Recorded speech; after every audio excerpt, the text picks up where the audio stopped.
Exatamente. É um dos meus assuntos favoritos. Lair, câncer é doença ou não é doença? Não, câncer não é uma doença. Câncer é um sintoma de algo que está acontecendo no corpo que não está certo. Então, você tem que ver o câncer como um sintoma e não como uma doença. O tumor, por exemplo, ele é um sintoma. Não adianta eu tirar o tumor, isso não resolve nada. Tirar o tumor, ele vai recidivar, porque o terreno tumoral está lá, você não mexeu nele. Você entendeu? Você imagina um peixe que está nadando num rio contaminado e esse peixe desenvolveu um tumor hepático. Isso acontece quando a água está muito contaminada. Eu tiro esse peixe de lá, eu opero esse peixe, tá? Eu faço a ressecção do tumor hepático e eu jogo ele de volta no mesmo rio. Foi o rio que gerou o tumor hepático nele, pela intoxicação, pelos metais pesados, etc. Eu agora volto esse peixe para o mesmo rio, ele vai continuar desenvolvendo o mesmo problema. Não resolvi nada. Eu só gastei dinheiro com cirurgia, etc. e tal. Então, primeiro, o tumor não é o câncer, o tumor é o sintoma, e o câncer per se nem é uma doença. Ele é uma sintomatologia. Como a febre é um sintoma, o câncer é um sintoma de que existem um ou vários distúrbios metabólicos no corpo. Certo? Quais são as fases do câncer? Você tem 3 fases. Você tem a fase da iniciação, que é quando o câncer se inicia. Você tem a fase da promoção do câncer. E você tem a fase da progressão. Então, é iniciação, promoção, progressão. Quando você ainda não tem câncer e nem quer ter, você vai fazer uma prevenção. Essa prevenção ocorre antes da iniciação. Coisa que funciona, por exemplo, antes da iniciação do câncer, depois que o câncer já se iniciou, às vezes não funciona mais. Eu tenho que ver que fase que está para ver o que eu vou aplicar. Então, se você tem uma vida saudável, um estilo de vida saudável, se você dorme bem, se você se alimenta bem, provavelmente você não vai ter câncer. Agora, uma vez que o câncer se iniciou, isso aí já não vale tanto, porque agora você tem que cuidar de uma coisa que está acontecendo. Aí você vai ter que bloquear a promoção do câncer e, às vezes, você tem que bloquear a progressão do câncer, que é o caso da metástase. A metástase é quando o câncer ele migra. A célula cancerígena tem a habilidade de migrar para outros lugares. Por exemplo, a maior parte das células migram para o pulmão. É o lugar onde tem mais metástases no câncer, no pulmão. E é fácil você entender porque todo o sangue passa pelo pulmão. Então, a maioria das metástases é para o pulmão. Se bem que existem cânceres que têm especificidade. Por exemplo, o câncer de mama e o câncer de próstata, eles gostam de fazer metástase para osso. Tá? Fazem para pulmão também, mas tem preferência, como se fosse uma atração. Tem até hoje substâncias químicas que eles estudam, e é como se o osso chamasse o câncer de mama, é como se o osso chamasse o câncer de próstata, entendeu? Tem uma certa preferência, mas para ter uma metástase, para uma célula migrar para outro lugar, e lá ela formar um outro tumor, que é o tumor metastático, isso requer uma série de requisitos, que se não estiverem presentes, vou dar um exemplo para você. Se não houver uma angiogênese, porque a célula, ela migrou, para ela crescer e formar uma população, formar um tumor metastático, ela precisa de sangue, ela precisa de se nutrir também. E para ela se nutrir tem que ter vasos. Só que lá não tinha vaso, ele chegou lá sem vaso. Então o próprio câncer desenvolve a sua própria vasculatura. Isso chama angiogênese. De que parte da célula que vem o câncer? O câncer, por incrível que pareça, vem do citoplasma. Eu sei que muita gente que está me assistindo está achando isso um absurdo, mas eles têm experimentos fazendo transferência nuclear. O que é isso? Eu pego uma célula saudável e pego uma célula cancerígena. Se eu pegar o núcleo da célula cancerígena, transferir para a célula saudável, não tem câncer. Se eu pegar o núcleo da célula saudável, transferir para a célula cancerígena, tirar o núcleo da célula cancerígena e trazer um núcleo normal, essa célula que vai desenvolver é cancerígena. Então, o câncer é uma manifestação citoplasmática. E isso vai contra tudo que se entende de câncer até hoje. Isso faz uma diferença enorme, porque a nossa abordagem que a gente ensina para os alunos é que o câncer é uma doença metabólica. Ele não é uma doença genética.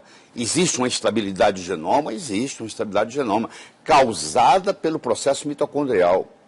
Otto Warburg, em 1931, ganhou o Prêmio Nobel de Medicina, e ele ganhou de novo em 1944, só que na época o Hitler não deixou ele receber.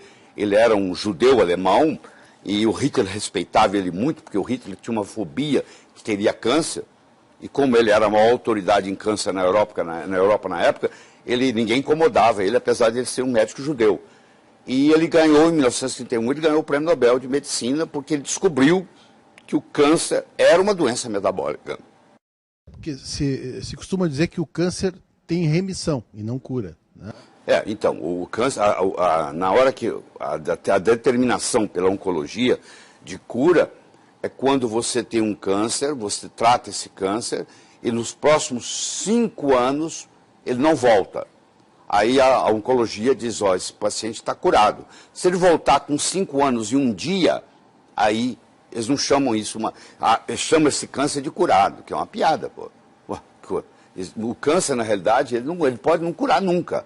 Ele pode ser crônico e ele pode ter remissão com 20 anos. Câncer de bexiga, por exemplo. Esse aí não tem, né? Você pode ter tido um câncer de bexiga 20 anos atrás e ele voltar hoje. Quer dizer, está curado? Não, estava em remissão. Então, é preferível você chamar o câncer que está em remissão do que ele está curado, porque você nunca sabe quando que ele vai poder voltar ou não. Se não faz químio, não faz rádio, o senhor sugere qual seria o tratamento melhor para o câncer? Existe um tratamento multifatorial. É assim, se eu cortar as árvores da floresta amazônica, todas, eu não preciso convidar os macacos para mudar de lá. Macaco só fica onde tem galho. Macaco pula o dia inteiro de galho em galho. Se não tiver galho, ele vai embora. Então, se eu quiser que os macacos da floresta amazônica vão embora, eu corto as árvores da floresta amazônica. Os macacos vão embora. Eu não preciso convidar animal de deserto para mudar para lá. No momento que virar deserto, os animais de deserto vão chegar. A mesma coisa acontece aqui, no corpo. Se eu tiver um ambiente chamado ambiente biológico tumoral, eu desenvolvo câncer. Agora, se eu mudar o território biológico, o câncer vai embora. O câncer não fica num órgão, num organismo saudável. Então, o que eu tenho que cuidar? Tenho que cuidar da biologia da pessoa.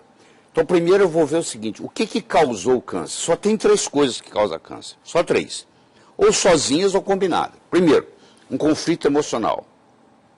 Você vai ver que a mulher se divorciou do marido que ela achava que vivia a vida inteira e 2 anos depois ela apresenta com câncer de mama. Isso é muito comum. Eu vejo isso com muita frequência. Tem sempre um conflito. O pai morreu, o filho morreu, a mulher tem um câncer de ovário 2 anos depois, ou um câncer de mama.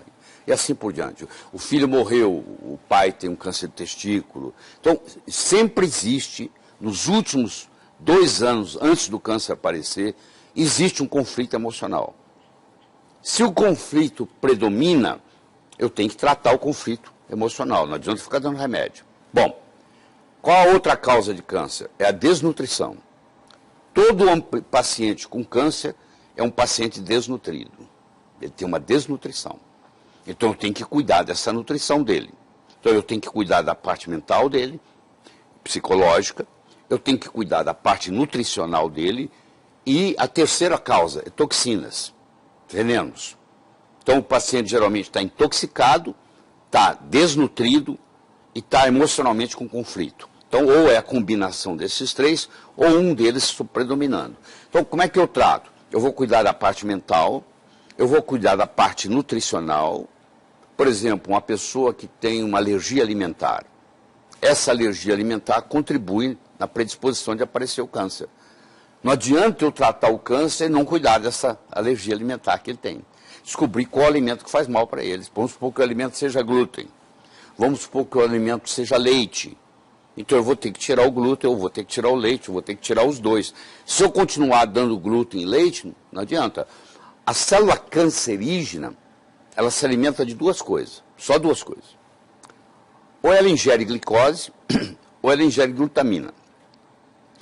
A glutamina é mais para os cânceres de origem hematopoéticas, linfomas, leucemias. Para quem está nos assistindo e não sabe o que é glutamina, por exemplo, a gente pode dar alguns exemplos? Tá, pô, a glutamina é um aminoácido, tá? Que vai formar o GABA no cérebro. Então a glutamina e a protege a parte do intestino.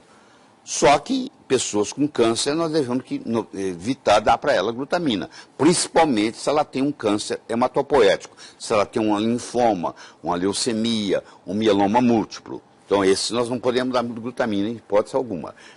Mas o que me interessa aqui mais é o açúcar, é a glicose. A célula cancerígena, e foi o Otto Warburg que ganhou o prêmio Nobel em 1931 por causa disso, a célula cancerígena, ela se alimenta predominantemente de açúcar. E ela prejudica, você já deve ter visto paciente caquético, morrendo, moribundo, em carne e osso, em pele e osso, e o tumor está crescendo. O tumor cresce e o paciente está definhando. Por quê? Ele está pegando toda a glicose que tem. Então, se eu pegar um paciente com câncer e tirar dele a glicose, tirar dele o carboidrato, o tumor encolhe. Mas qual a conduta hoje? Vai no médico, o médico fala, você vai fazer quimioterapia.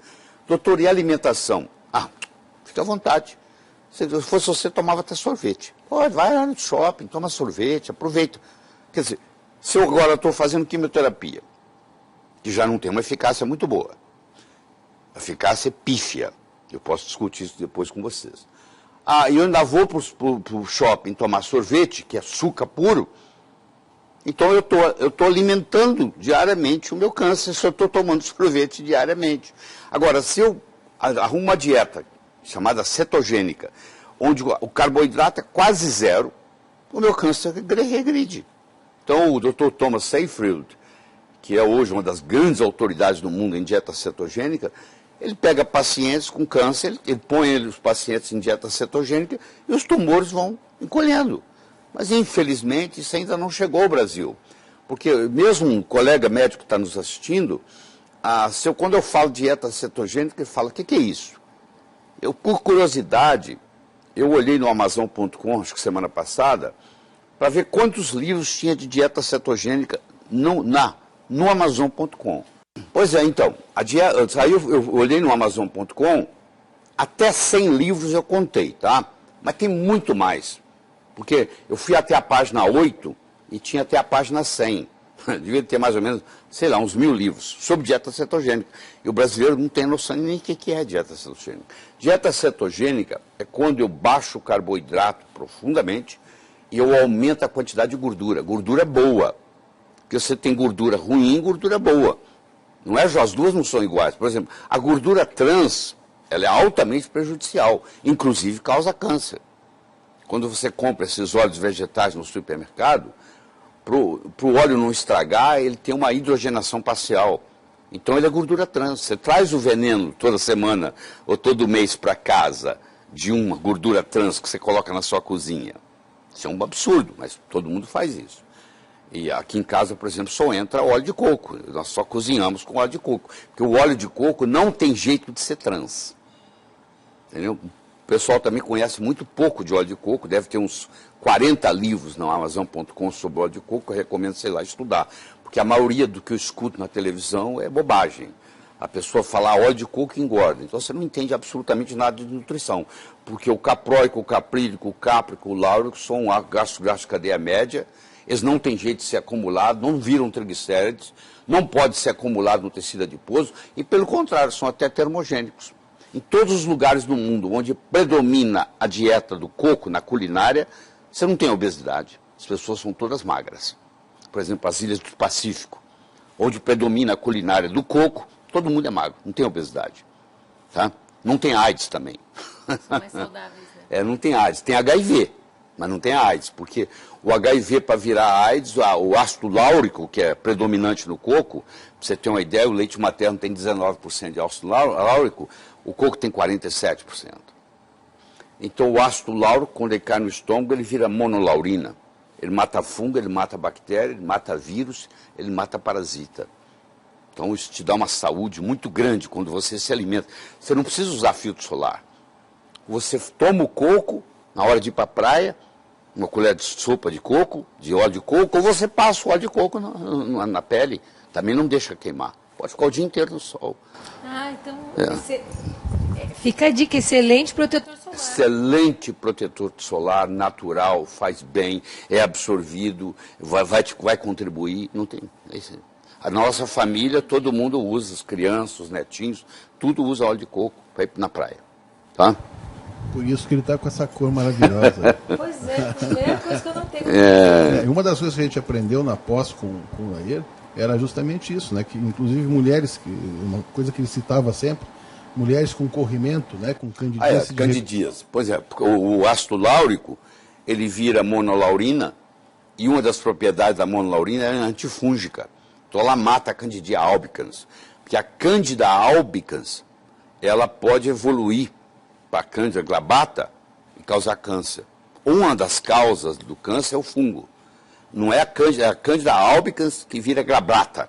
A albicans, propriamente dito, não causa câncer.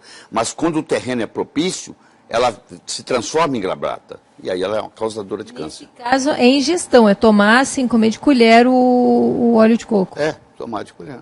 Uma colher de sopa tem 14 gramas de óleo. 14 gramas. Então você toma 1 a 2 vezes por dia, tá? Mas é isso aí. Aí a dieta cetogênica que nós estamos falando.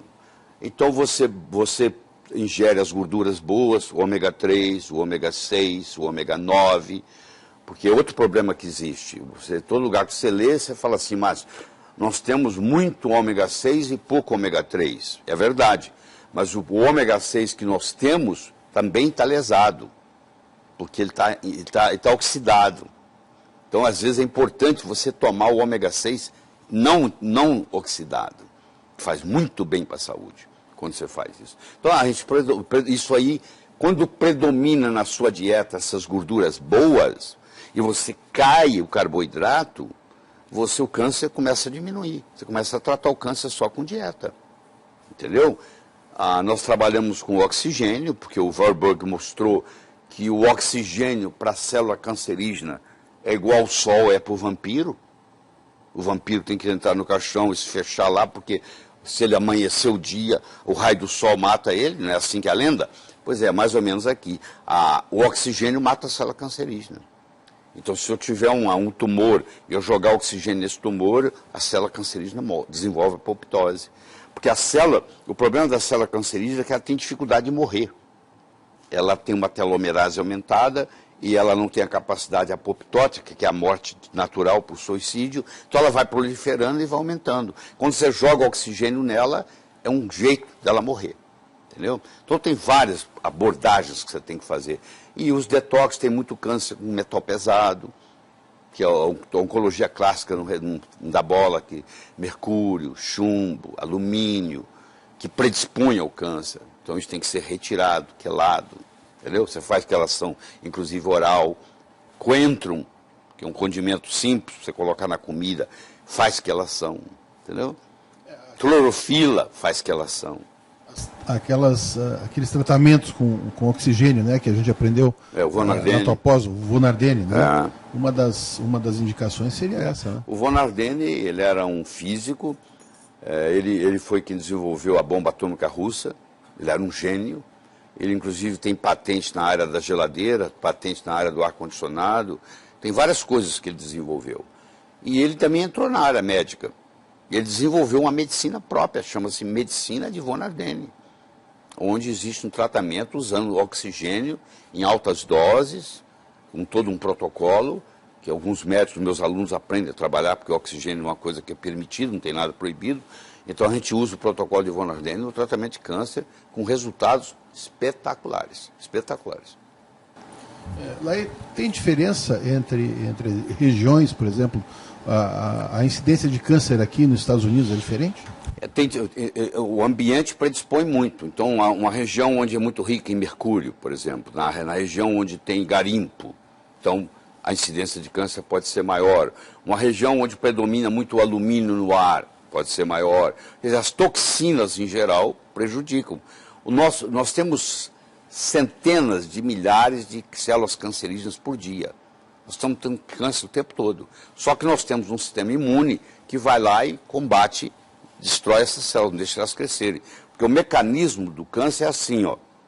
Você imagina um carro, ele tem um acelerador, ele tem um freio. Você acelera quando você quer correr, você freia quando você quer parar. Então eu tenho genes que aceleram, são chamados oncogenes. Eles aceleram a multiplicação das células. Então se esse oncogene foi ativado, eu começo a reproduzir minhas células, começo a formar tumor. Por outro lado, eu tenho os genes chamados supressores, que é o freio, que não deixa isso acontecer. Então fica uma briga entre o gene oncogênico, que vai aumentar, e o gene supressor, que vai diminuir. Quando você tem o que se chama de polimorfismo genético, num desses, vou dar um exemplo bem clássico. Vamos pegar a Jolie aqui, a Angelina Jolie, que tirou as mamas. Ela tem o BRCA1/2 positivo. A família dela tem um polimorfismo genético, deve ter gente nos assistindo que tem também, que nesse polimorfismo genético, o que aconteceu? Ela tem o BRCA1/2, que é um gene supressor, que não deixa o câncer de mama ir para frente. No caso dela, deixaria ir para frente porque ela tem o polimorfismo.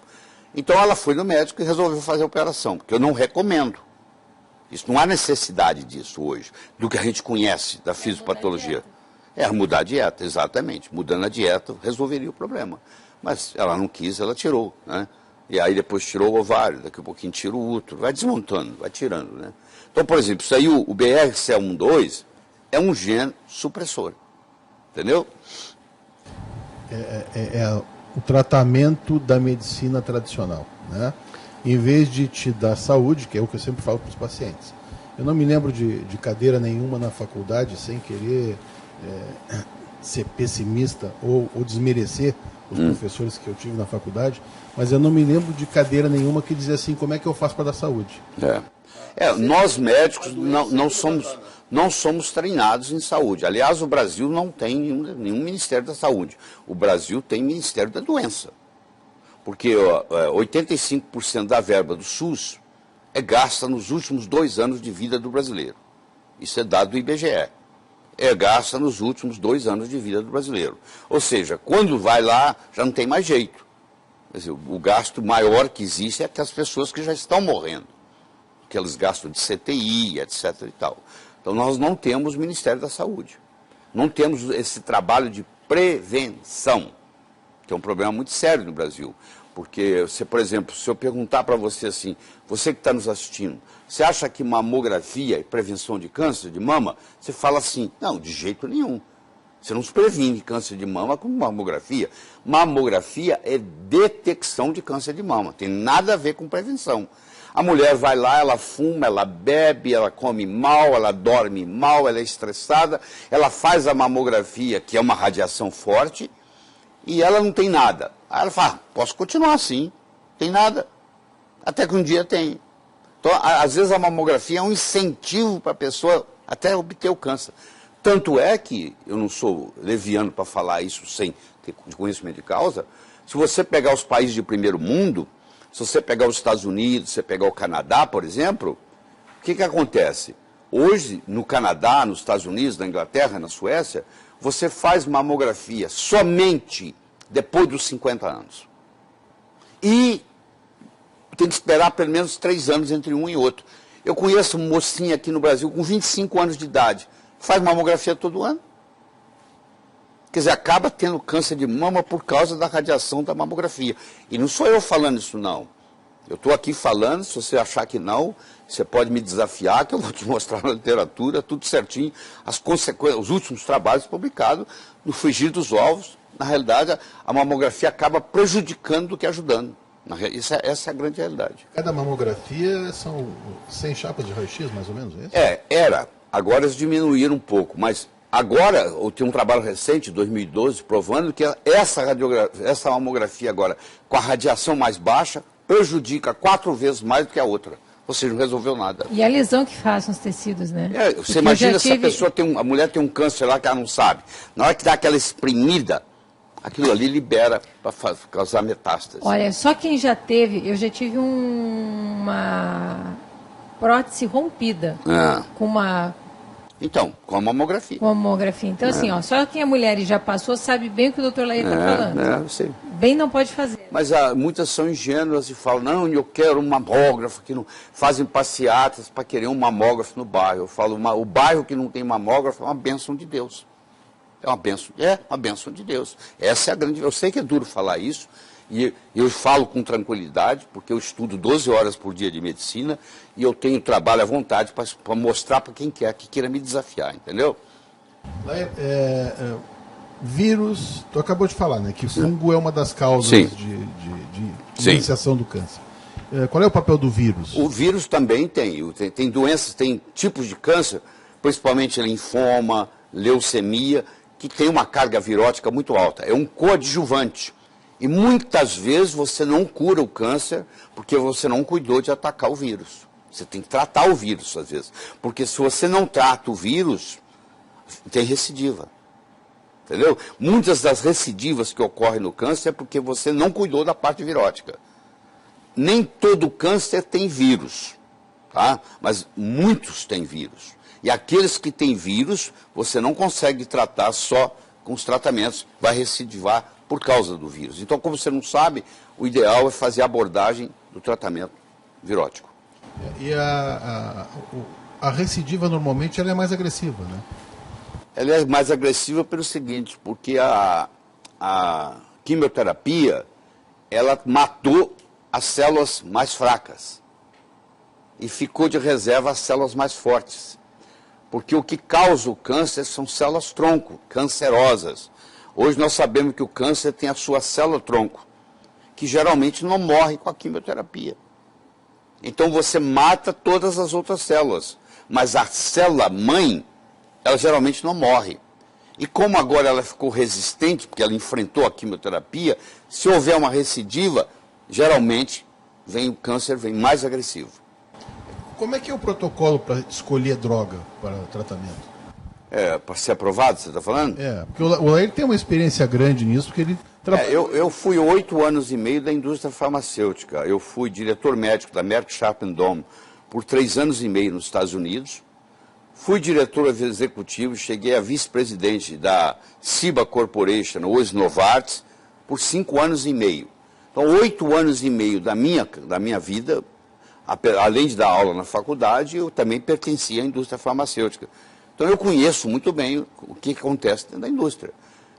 O FDA e o sistema da Anvisa brasileiro também é o mesmo, mostra o seguinte: para você mostrar que uma droga tem uma ação anticancerígena, ela tem que diminuir pelo menos 50% o tumor e permanecer reduzido em menos de 50% do tamanho por pelo menos 28 dias. Na minha opinião, isso é um critério totalmente errado, porque diminuir o tumor não significa que você está tratando o câncer. Porque o câncer não é o tumor. O tumor é um sintoma, um simples sintoma. Meu câncer pode estar piorando e meu tumor pode estar diminuindo. Se fosse assim, a cirurgia resolvia, né? A cirurgia extirpa tudo. Extirpa, então. Até onde a gente conhece, né? Inclusive, às vezes, a cirurgia até piora, porque no campo cirúrgico ali, por exemplo, aquilo ali pode liberar células cancerígenas que caem na corrente sanguínea ou no linfático e vão causar metástases. Então, tem estudos mais recentes mostrando que, em muitos casos, ocorreu a metástase por causa do procedimento cirúrgico. A verdade é a seguinte, a quimioterapia, a rádio e a cirurgia deixam a desejar, porque eu sei que vai chocar muito das pessoas que estão nos assistindo. Nos últimos 50 anos, não houve diminuição na mortalidade do câncer. E eu provo isso. Você fala, mas melhorou. Não melhorou, não. É assim, você hoje faz o diagnóstico mais precoce. Escuta. Então, um câncer que ia ser diagnosticado daqui 3 anos, eu diagnostico ele hoje. Então, ele vai viver mais tempo com câncer. Quando passar dos 5 anos sem câncer, ele vai dizer, está curado. Então, isso aí, a estatística é confusa aí. Então, muitos desses casos entram na estatística. Quem faz a análise profunda, estatística disso, e tem publicações recentes sobre o assunto, mostram que nos últimos 50 anos não houve nenhuma diminuição na mortalidade de câncer. Quais são os tipos mais comuns? De câncer? Tu já tinha citado 1 ou 2, né? Tá. São muitos os tipos, né? Tem mais de 250 tipos diferentes de câncer, mas a base é a mesma, tá? Na maioria deles. Os Estados Unidos têm por ano em torno de 1.800.000 casos novos. 1.800.000. O Brasil tem um terço disso. Ele tem mais ou menos 600.000 casos, 680.000 casos novos por ano. Isso é diagnóstico mais precoce ou é... Isso é tudo misturado, tudo misturado. Não, porque nós também temos uma população menor que a americana. Primeiro. Segundo, os americanos estão mais intoxicados do que nós, porque a dieta americana é muito pior que a dieta brasileira. Então, a incidência de câncer lá é maior, sim, per capita. Além deles terem mais gente. Então, também mostra essa diferença. No Brasil, os cânceres são, o mais comum deles é pele, depois é próstata, depois é mama, depois é intestino, depois é pulmão. Essa é a ordem. Tá? Se bem que a maioria dos cânceres de pele são, entre aspas, benignos. Porque o único câncer de pele que você pode se preocupar mesmo é o melanoma. Que só 10% dos cânceres de pele são melanoma, 90% não são. O dos melanomas, apesar de eles serem 10% dos cânceres de pele, eles representam 85% da mortalidade de câncer de pele. Então eles são os verdadeiros assassinos, eles é que matam. E por incrível que pareça, eles não estão relacionados com o sol. Porque eles têm estudos, por exemplo, na Inglaterra, nos Correios. Quem é que tem mais melanoma? O cara que trabalha na burocracia do Correio, distribuindo carta ali para onde que vai, ou o carteiro que entrega na rua e está no sol o dia inteiro? O cara que distribui tem mais melanoma. Vamos para os navios. Quem tem mais melanoma? O cara que trabalha na superfície do navio ou o cozinheiro que está lá no porão? O cozinheiro que está lá no porão. E você vai olhar o melanoma, ele é assim, ele aparece atrás do joelho, ele aparece dentro da boca, entendeu? Ele aparece na axila. É um lugar onde você não... O familiar nosso apareceu no olho. Aparece no olho, entendeu? Então ele não está relacionado diretamente com o sol, tá? Que inclusive existe esse mito de que o melanoma acontece mais em quem pega mais sol, e ele estava justificando que justamente é o contrário. E não é só isso não, se você olhar o globo terrestre, quanto mais longe você estiver do Equador, maior a incidência de melanoma. Então eu tenho mais melanoma mais para o norte e mais para o sul do Equador, entendeu? Vou dar um exemplo, o pessoal em Porto Alegre tem mais melanoma do que o pessoal de Fortaleza. Pode olhar nos dados do IBGE que você vai ver. Porque a Fortaleza está muito mais perto do Equador do que Porto Alegre. E a estatística é essa mesmo. Então, se a estatística é essa, que quanto mais você se afasta do Equador, mais melanoma você tem, então essa teoria de que o câncer causa melanoma é uma piada, na minha opinião, é uma piada. E eu tenho outra coisa, o raio solar... Você tem o raio ultravioleta, você tem o A, o B e o C. O raio ultravioleta C não chega até nós, não chega aqui na crosta terrestre. Ele é bloqueado lá em cima, então esquece ele. Vamos pegar o A e o B. Tá? Então, 5% da radiação solar que você recebe de raio ultravioleta é B. 95% é A. A maioria dos filtros solares que você compra ali na esquina... Eles bloqueiam o B e deixam o A livre. O A é que causa esses cânceres locais, localizados. Então, olha que paradoxo, você está bloqueando uma coisa que não é a que causa. Hoje há uma mudança, estão fazendo os chamados filtros solares largo espectro, para pegar o A e o B, mas eu venho falando disso tem 20 anos. E quando eu falava, todo mundo achava um absurdo o que eu estava falando, porque a literatura estava saindo, mostrando que, inclusive, um filtro solar podia aumentar o câncer de pele. Porque a pessoa passava, se achava protegido e ficava 10, 12 horas no sol. E, na realidade, acabava protegendo só o UVB, que é o que fabrica a vitamina D. E a vitamina D, ela tem muito a ver com câncer, porque ela protege você contra o câncer. Uma pessoa que tem câncer, seja ele qual for, dos 250 tipos, e tem uma vitamina D baixa... ela tem uma predisposição muito maior de morrer desse câncer.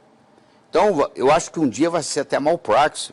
O médico um dia vai poder ser condenado se ele está tratando de um paciente com câncer e ele não está cuidando da vitamina D desse paciente. O 25-hidrox-D que é o modo de você medir a vitamina D no sangue, na realidade nem a vitamina é uma provitamina, que a vitamina propriamente dita é difícil de medir, ele deve estar acima de 50 nanogramas por ml, para você estar protegido. Então, se você me perguntar assim, você conhece alguma vacina contra câncer? Conheço.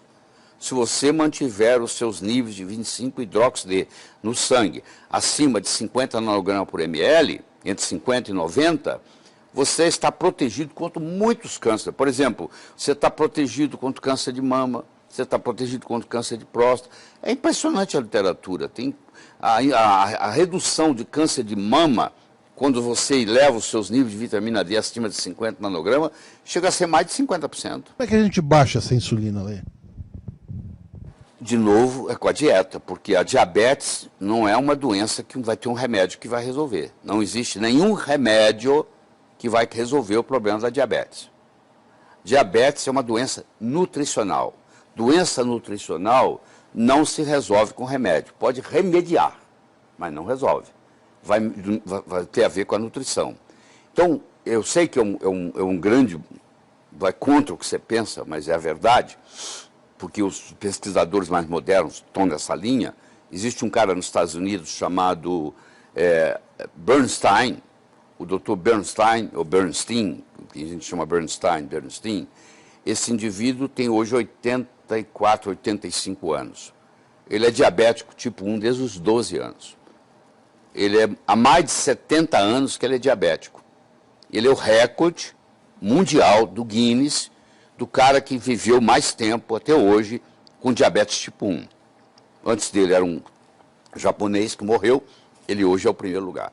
Esse indivíduo era um engenheiro até 1985, quando ele se formou em medicina.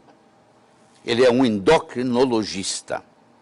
Ele tem um livro chamado Diabetes Solution, a solução para o diabético.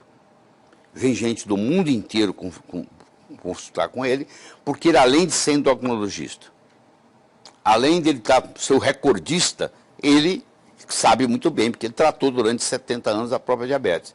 E ele tem esse pensamento que eu vou dizer aqui agora, que insulina causa diabetes. Você pega um paciente que é diabético tipo 2 e que vai piorando, já tomou todos esses remédios modernos que valem muito pouco, e aí ele cai na insulina. Você, se faz uso de insulina, você sabe o que eu estou falando. Cada vez que você volta no seu médico, ele tem que aumentar a dose da insulina. E você já viu que você ganhou de peso? Desde que você começou a insulina? A insulina é lipogênica, ela te engorda. Cada vez você vai engordando mais. E cada vez que você recebe mais insulina, você desenvolve mais resistência insulínica. E resistência insulínica leva a diabetes. Então, olha o paradoxo. Insulina causa diabetes. Isso é o conceito moderno, moderníssimo que se tem, dos trabalhos recentes que estão lançando. O que o médico geralmente faz? Ele cuida da glicemia. Ele fala assim, eu tenho que baixar a sua glicemia. Tem 5 estudos multicentros na literatura, o ACCORD sendo um deles, dos principais, onde aqueles pacientes que regularizaram a glicemia morreram mais cedo, tiveram mais infarto, tiveram mais acidente vascular cerebral e tiveram mais mortes súbitas. Olha, se nós aprendemos na faculdade que a gente tem que baixar a glicemia do paciente para ajustar. Estudos, tem 5 estudos multicentros importantes. Tá? 5. Em vez de melhorar, piorou. Piorou. Se você trata com sulfonilureia, que são esses hipoglicemiantes orais, você, na realidade, o seu paciente vai viver menos, porque você está tratando com esses remédios. Porque o médico fala assim, ó, nós vamos te dar um remédio para você baixar a glicemia. Você pode comer o que você quiser. Não é verdade. O médico tem que falar assim, ó, você tem que ficar longe do carboidrato. De novo, a gente cai na dieta cetogênica. Você vai ver que eu converso, chego na dieta cetogênica. A dieta cetogênica ela tem 95 anos de existência. Ela começou na Mayo Clinic, depois ela mudou para o Johns Hopkins, que é uma das grandes universidades americanas. E o Johns Hopkins é o centro disso no mundo. E ficou muito famoso porque a dieta cetogênica trata epilepsia. Você tem um filho que tem 30 convulsões por dia. Tinha uma pergunta, quando nós estávamos a caminho aqui de São Paulo, Tem uma paciente com um filho epilético que ela fez... olha, pergunta para o doutor Lair como é que eu trato a epilepsia. A Ana abriu para mim. Então vamos lá. Eu vou contar um caso muito interessante. O Jim Abrams é um produtor de Hollywood. Ele tem um filho que chama Charlie. E tem a Charlie Foundation, que você vai olhar lá você vai entrar no Google, digitar Charlie Foundation, você vai cair no que eu estou falando. E aí o que ele fez? Esse menino tinha 30, 40 ataques epiléticos por dia. Fez 2 cirurgias cerebrais. Nada resolveu. Aí falaram com ele da dieta cetogênica. Ele, que é um cara poderoso, tem dinheiro, ele atravessou da Califórnia para a costa leste, foi no Johns Hopkins. E lá, com 2 semanas, o Charlie, filho dele, passou a ter 0 de convulsão. Aquilo impressionou ele tanto que ele resolveu deixar o mundo ficar sabendo. Ele é amigo particular da Meryl Streep. E ele então pediu a Meryl Streep para fazer um filme para ele gratuito. E a Meryl Streep fez um filme sem cobrar para mostrar o poder da dieta cetogênica na cura da epilepsia. Eu digo na cura porque tem vários pacientes que ficam 5, 6 anos na dieta cetogênica e depois deixam de ficar e as convulsões não voltam. Então, a abordagem mais espetacular que existe para a epilepsia, que começou na Mayo Clinic e foi para Johns Hopkins, e que você não está sabendo porque você nunca ouviu falar, porque ninguém divulga. Não vai ter um representante do laboratório que vai chegar num consultório médico e dizer assim, doutor, o senhor não precisa mais receitar remédio para epilepsia, é só colocar seu paciente na dieta cetogênica. Eles estariam dando um tiro no pé. Existe interesse comercial, né? Nenhum, 0, porque não tem nada. Então, por isso que tem mais de 100 livros que eu vi, deve ter mais de 500 livros em dieta cetogênica no Amazon.com, porque todo mundo está vendo, peraí, câncer se beneficia com dieta cetogênica, epilepsia se beneficia com dieta cetogênica, diabetes se beneficia com dieta cetogênica. Se você é atleta, a sua performance vai e muito melhorar com dieta cetogênica. Você entendeu? É uma coisa impressionante. De preferência, o mínimo possível, né? Você vê, ó, você tem aminoácidos essenciais, né? Leucina, valina, isoleucina, lisina, fenilalanina, metionina, treonina, triptofano. Você tem ácidos graxos essenciais, linoleico, alfa-linolênico. Você não tem carboidrato. Qual é o carboidrato essencial que você tem? Você não tem. Não existe carboidrato essencial. Ponto. Por que não existe? Porque se o corpo precisar, ele fabrica. É um fenômeno fisiológico chamado gliconeogênese. Se eu não como carboidrato e eu preciso de algum, o meu corpo sabe como fazer. O meu corpo não consegue fazer aminoácido, esses aminoácidos essenciais, ou eu ingiro ou não os tenho. O meu corpo não sabe fazer ácido graxo linoleico e ácido graxo alfa-linolênico. Eu preciso deles, eles são essenciais. Então, no momento que eu tenho os essenciais, o resto do meu corpo faz. Então não tem esse perigo. A dieta cetogênica é uma coisa que veio para ficar. Ela tem 95 anos de experiência clínica. Eu li livros, inclusive, que para cura do lúpus também, né? Contribui às doenças autoimunes em geral. Não é só lúpus, não. As doenças autoimunes em geral se beneficiam com a dieta cetogênica. Então, eu estimulo os meus alunos a estudarem, a começar a praticar, a ensinar. Só que o povo, em geral, eles têm medo da gordura. Eles têm uma que eu chamo gordurofobia. Fala que a gordura, como tudo, tem seres humanos bons e seres humanos ruins. Tem gordura boa, tem gordura ruim. Tem que saber separar. As gorduras trans são ruins. Mas as gorduras, o ômega 6, o ômega 3, o ômega 9, os ácidos as gorduras saturadas de cadeia média, que é o do coco, são benéficas. A base da dieta cetogênica é o coco. Tá? Inclusive, se você olhar no New York Times, a lista dos 10 livros mais vendidos, tem um lá que estava em primeiro lugar, acho que não está mais, mas há 4, 5 semanas atrás ainda estava. É um livro escrito pela Mary Porter, a doutora Mary Porter. A doutora Mary Porter era uma neonatologista, é uma neonatologista. E o marido dela, o Steve, desenvolveu Alzheimer. E ele saía e não voltava, ele esquecia, aquela história toda. E aí, como médica, ela começou a pesquisar tudo com ele, tudo. E não melhorava o Steve.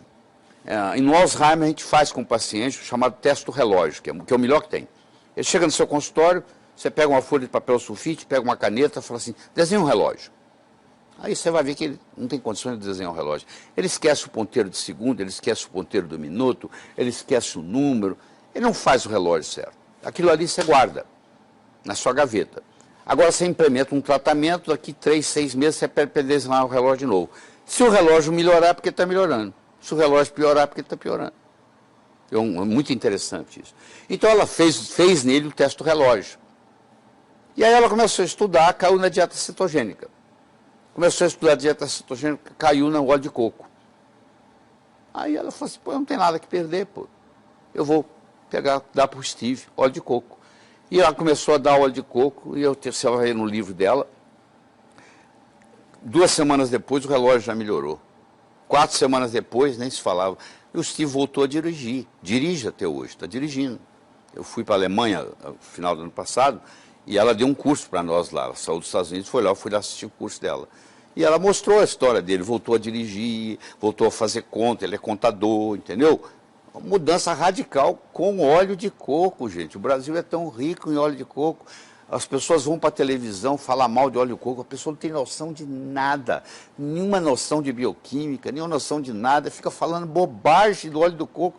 Pô, vai estudar, pô, tem tanto livro de óleo de coco na literatura. Já vi colega colocar em jornal de capa, tá? Óleo de coco, azeite de dendê e outras coisas, colocar tudo na mesma turma, né? Tem a literatura aí, é muito simples. Você entra no Google acadêmico, www.score.google.com, e digita lá Coconut Oil and Disease. Você vai ver lá a quantidade de trabalho que tem nas doenças as mais variadas. E o Brasil é tão rico nisso, ninguém aproveita. Aqui em casa, ó, nós só cozinhamos com óleo de coco. Aqui em casa, se você for na mesa daqui a pouco, você vai ver que você vai tomar água de coco fresquinha, que foi quebrado do coco hoje. De 15 em 15 dias me entregam 30 cocos aqui, a gente quebra aqui na cozinha. Toma água, todo dia eu tomo água de coco, todos os dias. Você entendeu? Você toma, eu me lembro que você tinha sugerido tomar uma colher de óleo de coco de manhã e uma de noite. Você continua fazendo isso? Tratamento, né? Prevenção não precisa ser isso, não. Tá? Eu tomo água de coco, eu cozinho com a banha de coco, com a chamada. Você pode chamar óleo de coco ou gordura de coco. Qual a diferença? Depende de onde você mora e qual o clima que está no momento. O coco, o ponto de fusão do coco é 23 graus. Se o dia hoje estiver mais quente, ele é óleo. Se o dia estiver mais frio, ele é gordura. Por isso que no sul você chama de gordura de coco e no norte, nordeste, você chama de óleo de coco. Porque lá ele está sempre líquido. E no sul, na maioria das vezes, ele está gordura. Eu sei que você está fazendo um curso específico de câncer. Eu recebi, inclusive, da Solange e tal. Tá? Quanto tempo é esse curso? Eu acho que isso até é serviço de utilidade pública para quem Esse curso são 3 dias, é uma sexta, sábado, domingo, vai das 9 às 18, com 1h15 para almoço. É um curso intensíssimo, pesado, para médicos e nutricionistas, porque hoje a nutricionista tem um papel muito grande no tratamento do câncer, já que a principal arma que nós temos para tratar o câncer é a arma nutricional. Se você está fazendo tratamento de câncer, você pode estar no MD Anderson, que é o maior centro oncológico do mundo, em Houston. Você pode estar no Sloan Kettering, que é o segundo maior do mundo, em Nova York. E se você não estiver fazendo uma dieta apropriada, não resolve nada, provavelmente. Porque aí você vai fazer análise dos tratamentos de câncer, por exemplo, na quimioterapia. No frigir dos ovos, depois de 5 anos, eu tenho um trabalho aí para alguém me desafiar e eu mostrar. O benefício é 2,3%. Isso nós estamos falando de 260 mil pacientes com câncer. Metade deles na Austrália, metade nos Estados Unidos. Acompanhamento de 5 anos, pelo menos. No frigir dos ovos, no final de 5 anos, quando você soma tudo, a melhora é de 2,3%. Isso nós estamos falando só em melhora, né? Você não está falando em complicação. Não estou falando que a vida é bem pior quando você está tomando químio, né? Não tenha dúvida. A qualidade de vida é pior possível, né? A pessoa vomita, cai o cabelo, você sabe de tudo isso, não precisa